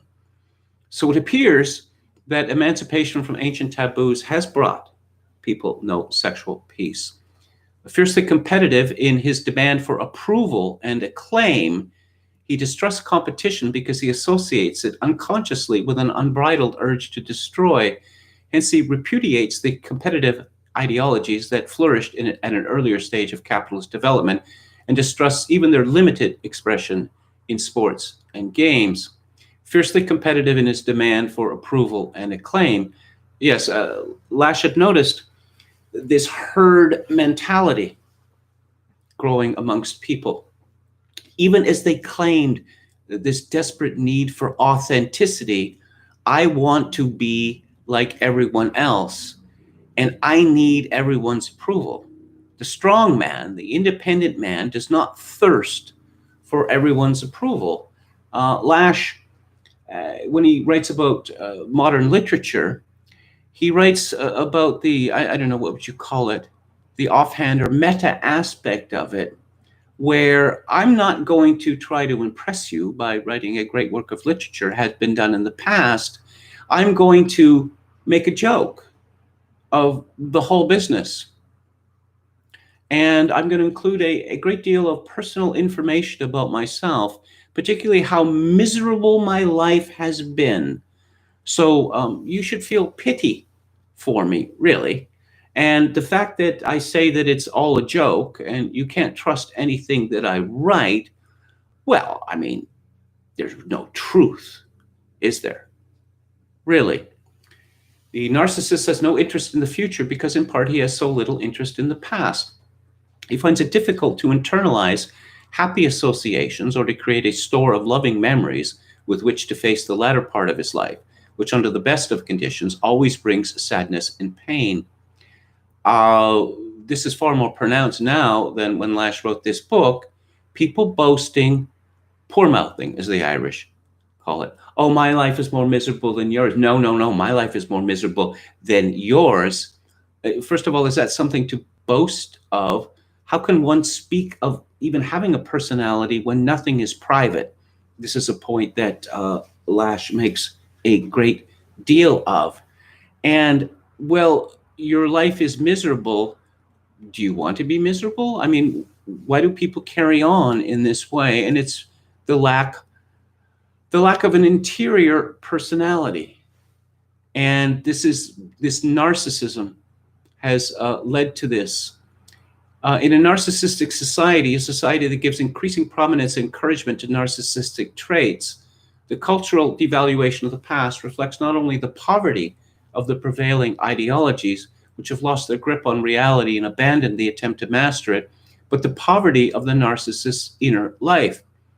A society that has made nostalgia a marketable commodity on the cultural exchange quickly repudiates the suggestion that life in the past was in any important way better than life today. Having trivialized the past by equating it with outmoded styles of consumption, discarded fashions and attitudes, people today resent anyone who draws on the past in serious discussions of contemporary conditions or attempts to use the past as a standard by which to judge the present. You see this with the enormous popularity of costume dramas. Now, costume dramas were popular in Hollywood going back to the 1930s, but now serious television seems to be dominated by them. And as Peter Hitchens has noted, they get the surface details exactly right. They take a lot more care than they used to. Yes, this is exactly the sort of blazer such a man would have worn in 1935. And they're always smoking cigarettes, and you see the kind of food that they're eating. And everything seems to be blackened by smoke, or if it's London or whatever. But the idea that people thought differently about important things, no, we're not capable of understanding that. This idea of an appeal to nostalgia is really crucial because again, it's meta. It's kind of a joke. Oh, look at these funny people with their funny clothes and their funny hairstyles, etc., etc. The fact that these were actual people with views or world views which would be radically different in many or most cases than today is considered irrelevant because the narcissist is impossible. Finds it impossible to appreciate the past or the very idea of a past. And going back to what I was saying earlier, this explains this rage against the past, even statuary and the like. I've just touched the surface here of Christopher Lash's book, but I wanted to end here with a few quotations from the book and to explain, why this culture of narcissism is so very destructive, that it has made it impossible for us to get along with each other. That there is the people who are always demanding attention, even as they are spilling everything about themselves. These are people who are rootless, absolutely rootless. Lash wrote, "The collapse of personal life originates not in the spiritual torments of affluence, but in the war of all against all, which is now spreading from the lower class, where it has long raged without interruption, to the rest of society." Now, you see this again, the quest for authenticity, The cult of the lower class, the cult of the proles. Oh, these people are better than us. Well, how are they better than us? Well, you see, they're more authentic, they're more vivid. They experience life more keenly. They're not bound by outmoded conventions and the like.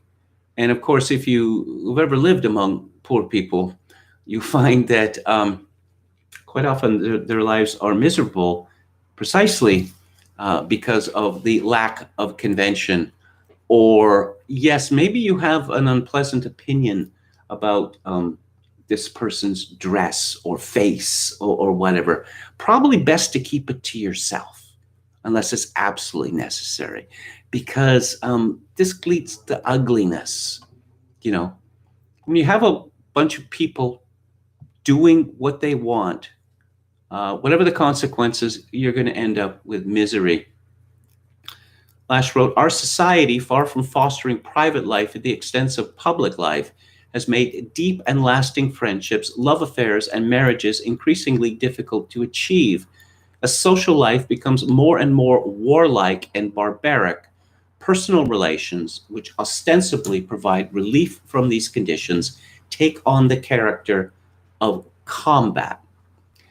The conventions, Lash talks about conventions, and one of the roles of conventions is to make people comfortable in their place, their class, if you will, and to mediate interactions between one class and another. If society is now based, as it seems to be, on relentless status seeking, there can be no peace at any time, that it really is a condition of combat.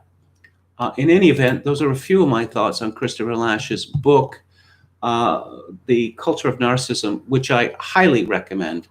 It is rare to come across a thinker such as Christopher Lash, who was never content with the received opinion. Donald Robinson says Downton Abbey had people thinking differently, at least in the first season. I never watched the show. I don't like that sort of thing as much as I like Maggie Smith. I just knew that this was going to happen. Oh, look, yes, here are Negroes, and of course they're acceptable in any level of society. And oh, yes, open homosexuality and the like, because nobody made a fuss about that sort of thing. MCT says, don't it always seem to go that you don't know what you've got till it's gone? Quite true, quite true. Thank you, MCT. Deborah says, freedom is devastating for most people. Well, certainly license is, no question about it, but the elite has valorized license for decades now with absolute disastrous consequences, one of which, as Lash points out, that the squalor of proletarian life is now increasingly replicated in classes above them. Be meaning to get his Revolt of the Elites from Audible, says John S. I'll be damned, Audible has this book too. Just looked it up. Matt Beck says, reading the first volume of Das Kapital, the one Marx actually wrote, makes Marx almost sound like a traditionalist. I think much of what was carried through in the names of Marxism was not Marxist.